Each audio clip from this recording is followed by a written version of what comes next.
Cette ambition sur les dépistages organisés, elle correspond à un bilan qui a été réalisé et qui montre une situation très insatisfaisante en France par rapport à différents pays de même niveau socio-économique. On a de mauvais résultats en termes de taux de participation au dépistage organisé du cancer.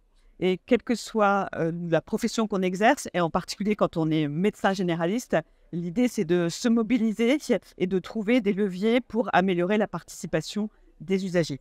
Aujourd'hui, l'assurance maladie est en charge des invitations à ce dépistage organisé qu'elle a amélioré en améliorant l'utilisation des données qui sont disponibles pour mieux cibler la population qui est invitée. Le dispositif d'invitation est renforcé avec des rappels qui sont adressés aux patients à la fois par courrier postal et via le compte Amélie.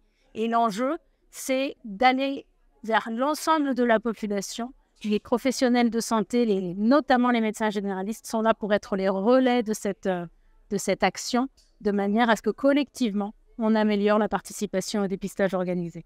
Merci de souligner le rôle important des médecins généralistes. On voit bien que les médecins généralistes ont toute leur place dans la communication de l'information sur ces dépistages organisés. Beaucoup de barrières pour la participation au dépistage concernent des fausses croyances ou des mauvaises représentations qu'ont les patients sur ces dépistages. Je ne suis pas concernée, j'ai d'autres priorités. Et donc, il nous semble extrêmement important d'adopter une approche qu'on appelle centré patient et d'améliorer la communication auprès des patients. Et cela nous semble un rôle primordial pour les médecins généralistes, les médecins traitants des usagers. Peut-être dire que c'est le tournant en prévention du système de soins. Il s'agit d'avoir des actions de prévention vis-à-vis de personnes qui ne se sentent pas malades avant les symptômes. Le principe du dépistage, c'est d'aller chercher les populations avant qu'elles se sentent concernées. Et on a un bénéfice extrêmement important à faire un diagnostic le plus tôt possible par rapport à un cancer. Et effectivement, beaucoup d'usagers, beaucoup de patients pensent qu'il faut avoir des symptômes pour faire ces dépistages. Or, ce n'est pas le cas. Et c'est le moment de leur en parler, de dire justement, ce dépistage, c'est pour vous, puisque vous n'avez pas de symptômes.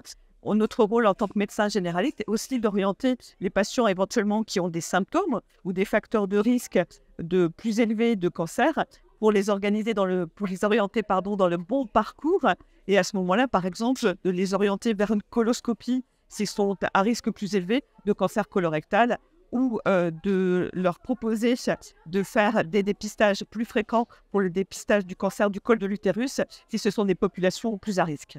Parce que l'objectif global de l'ensemble de cette stratégie, c'est d'améliorer l'état de santé de la population avec une amélioration de l'espérance de vie, mais aussi de la qualité de vie de la population.